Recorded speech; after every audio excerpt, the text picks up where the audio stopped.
Si elle a longtemps cherché à émerger et prouver sa propre légitimité, la culture liée aux musiques métal n'est pas tant éloignée d'autres phénomènes déjà présents avant les années 80, voire 70. L'opposition à l'art actuel pour trouver son identité, s'approprier des codes artistiques pour les détourner, ou bien se placer farouchement contre l'ordre établi, sont autant de facettes du métal que l'on a pu retrouver dans les divers courants artistiques du 19e siècle.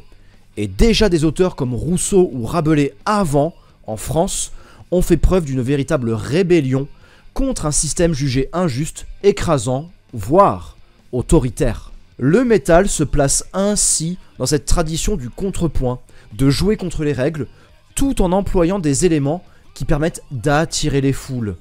L'imagerie, les visuels et même certaines mélodies, voire certaines œuvres majeures, sont convoqués pour que les nouvelles et nouveaux venus soient surpris, intrigués, curieux ou même totalement sous le choc. Qui n'a pas connu ce ravissement lorsque nous avons reconnu, au détour d'une musique extrême, un motif mélodique issu d'un classique de Bach ou de Vivaldi, ou de reconnaître un morceau populaire mis en métal dans le cadre d'une cover. Personnellement, j'ai ce plaisir qui fait vibrer mon cœur quand je reconnais des motifs ou des manières de jouer de musiciens que j'apprécie, comme lorsque je reconnais le toucher de Gus G de Firewind dans le Dragon Slayer de Dream Evil. Et ce que je dis pour la musique vaut aussi pour les comportements liés au métal.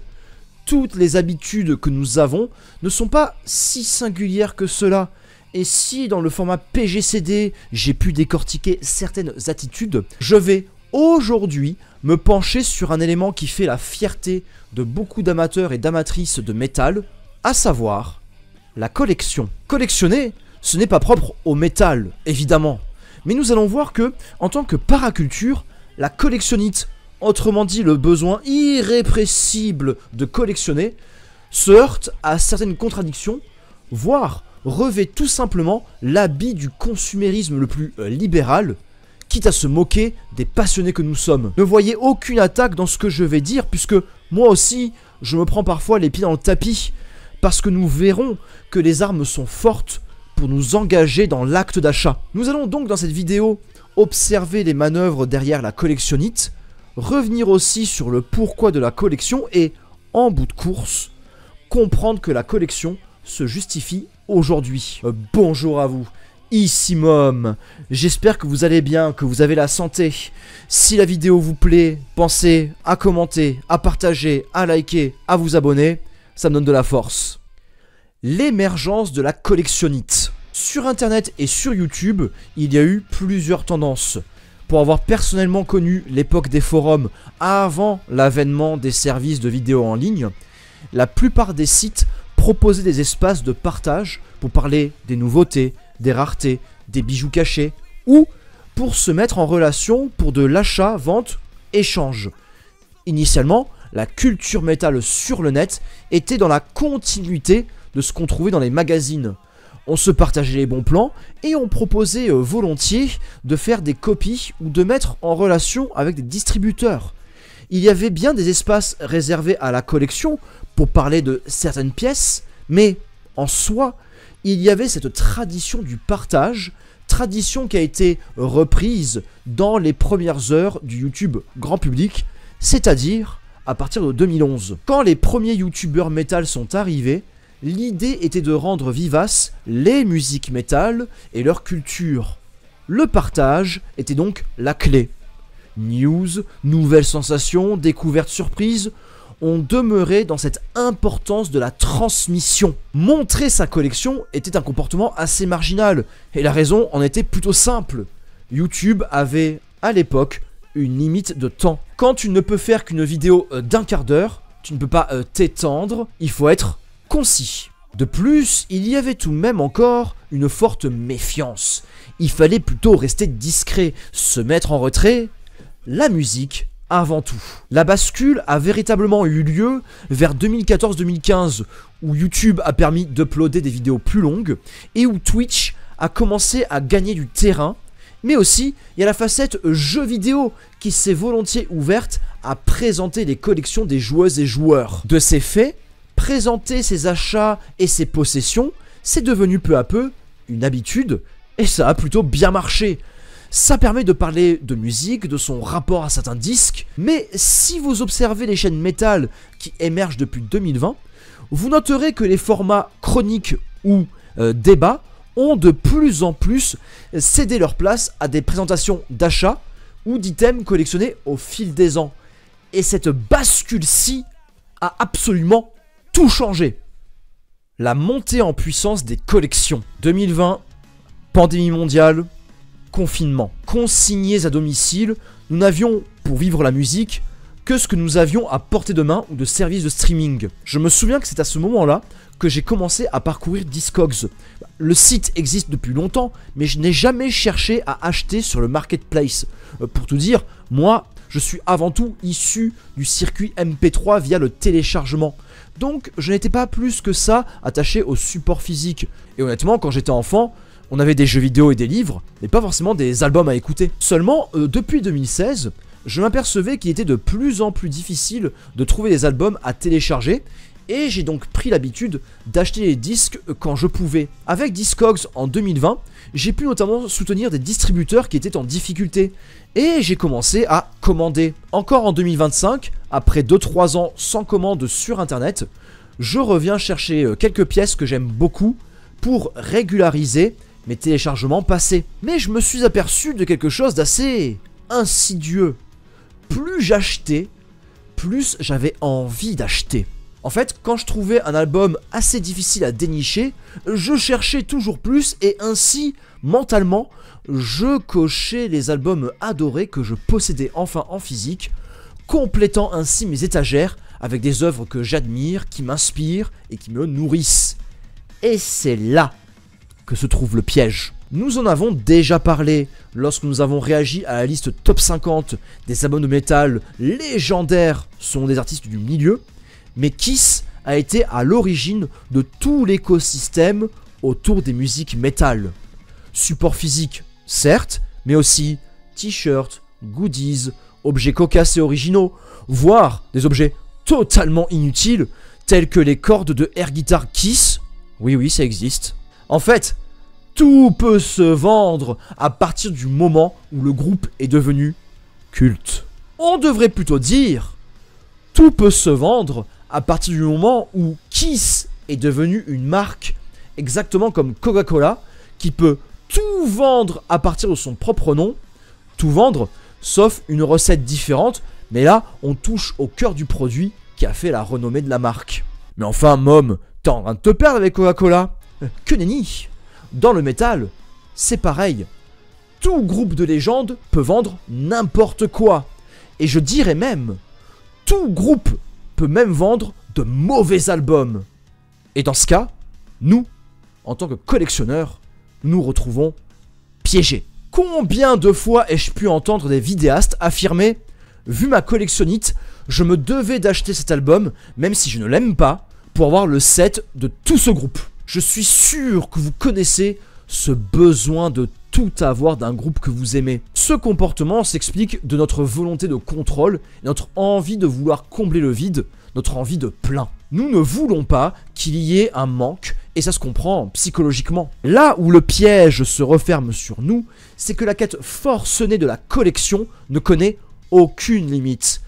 À partir du moment où le modèle consumériste libéral peut vendre tout et n'importe quoi, à quel moment pouvons-nous nous dire « j'ai atteint mon set complet ». C'est là que l'autodiscipline permet de fixer une limite arbitraire et subjective.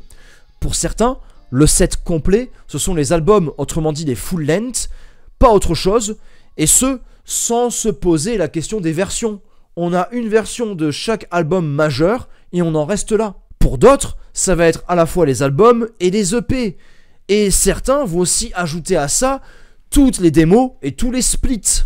Pour ceux qui ne savent pas, les splits, c'est un album collaboratif avec plusieurs artistes qui sont sur un même disque. Je pense au split Selvans avec Downfall of Nur que je recommande parce que c'est vraiment excellent. Ou bien le split entre Eldritch et Superior qui sont deux groupes de prog metal dont j'ai déjà parlé dans une autre vidéo. Au-delà de tout ça, le danger réside pour moi dans le fait qu'à partir du moment où le modèle capitaliste fait feu de tout bois, il est possible d'avoir des personnes qui peuvent dire Cet album, je trouve nul, mais en tant que complétionniste, il me fallait avoir toutes les versions de ce disque que je n'aime pas, à savoir l'édition vinyle standard, l'édition vinyle splatter, la box collector, etc. etc. Là, j'avoue, j'ai du mal à comprendre.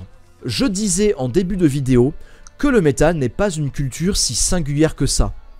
Pire, les labels jouent sur cette appartenance forte pour parler à notre enfant intérieur qui est en quête de refuge artistique et de confort par la musique. Quand j'entends des discours anti-œuvres et comportements populaires, autrement dit des paroles qui crachent sur les normies, mais que je vois ces métalleux afficher fièrement leurs 4 exemplaires d'un même album qu'ils assument ne pas aimer, j'ai du mal à me dire que j'appartiens à cette communauté aimant le métal. D'ailleurs, je préfère me tenir éloigné des effets communautaires. À l'heure où la question écologique est plus que jamais une donnée à prendre en compte, si bien que des groupes prennent position sur le sujet, j'ai de plus en plus de mal à voir les vertus d'un système essentiellement basé sur les possessions et le fait d'afficher fièrement des disques qui ne font que montrer qu'on a dépensé de l'argent.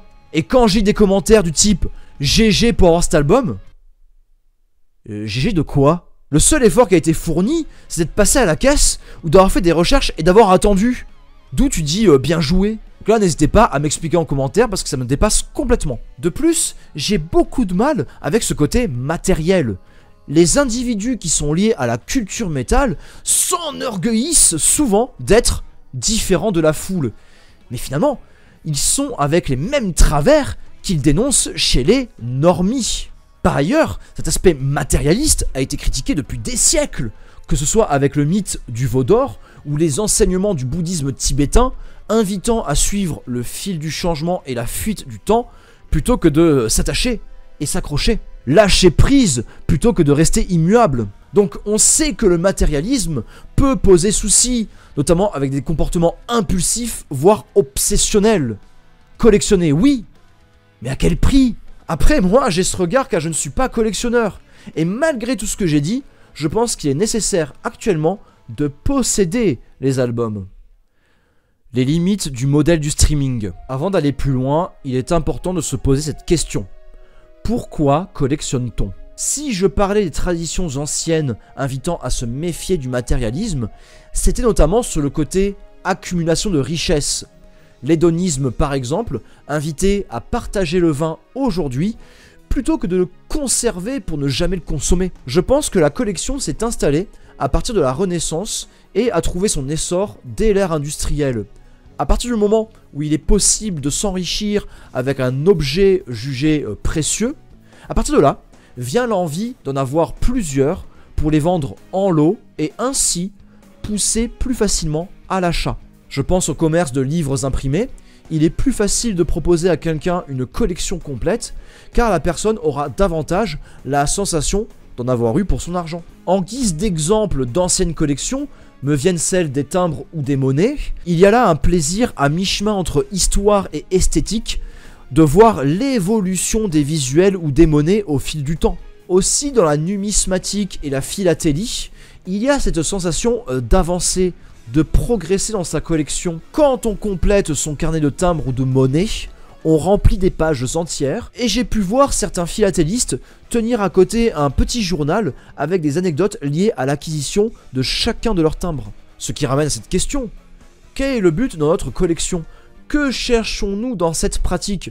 Il me semble essentiel de se poser ces interrogations, car se connaître permet aussi d'avancer plus sereinement au quotidien. Et n'hésitez pas à apporter vos réponses à ces questions en commentaire. De mon côté, je sais que j'achète car ça permet de soutenir les artistes. Et c'est là qu'il me semble essentiel aujourd'hui de continuer d'acheter, mais de manière mesurée. Si on achète 4 exemplaires d'un album, on soutient les artistes, oui, mais on joue aussi le jeu du consumérisme effréné. Au contraire, si on n'achète rien et si nous nous reposons que sur le streaming musical, il y a 2 risques majeurs. Le premier, les artistes reçoivent quasiment rien des revenus générés par les écoutes en streaming. Le second est que nous sommes alors dépendants des catalogues. Si la plateforme supprime un album qu'on aime, on ne peut plus en profiter. Mais d'ailleurs, cette dépendance aux plateformes pose un autre problème, car quand un album est publié, il est dans quelle version? Pour Megadeth, certains préfèrent les masters originaux, d'autres veulent les remasters de 2004. Si tu veux profiter des deux versions, il n'est pas dit que les services de streaming les proposent. Si tu les achètes en physique, t'auras les deux versions. Après, tu peux aussi les acheter au format FLAC ou MP3, et là, on peut dire que tu fais une collection numérique. C'est à mon sens tout l'enjeu de la collection aujourd'hui. Soutenir pour ensuite posséder et pouvoir jouir quand on le souhaite de ce qu'on a acheté. Car il y a bien avec la collection de musique une vertu que je n'ai pas encore signalée. Contrairement au timbre ou à la monnaie qui peuvent être un plaisir mais aussi une spéculation, la musique est avant tout affaire d'écoute, une affaire d'appétit. Certes, on achète un objet, mais on se saisit surtout d'une œuvre faite pour être jouée. C'est aussi pour cette raison qu'acheter plusieurs versions d'un même album est pour moi une impasse, car on verse ainsi dans le spéculatif, dans la quête d'avoir des items rares. Quand on a plusieurs versions d'un même album, pour moi, on n'est pas dans l'écoute. Et en fin de compte, tout ceci permet de revenir à cette simple question initiale: que cherchons-nous dans notre collection? J'aime bien glisser un CD dans ma chaîne hi-fi ou installer un vinyle sur la platine et regarder mes étagères, prendre un album et observer sa cover. Il y a ce plaisir de quand j'étais enfant à chercher quel VHS Disney j'allais regarder, à observer la jaquette d'un jeu vidéo avant d'avoir le droit d'y jouer et à tourner l'objet dans tous les sens. Je ne dis pas qu'avoir un rapport à l'objet est forcément mieux, mais le streaming ne fait que nous placer dans un flux sans aucune action de notre part. Quand il me fallait passer des dizaines de minutes, voire des heures, pour trouver un album en MP3, et qu'ensuite je devais l'écouter pour sélectionner mes morceaux favoris, parce que je ne pouvais pas tout mettre dans l'espace limité de mon baladeur, là aussi, il y avait une action, un rapport particulier à la musique. Car la musique est une rencontre, un lien que l'on construit.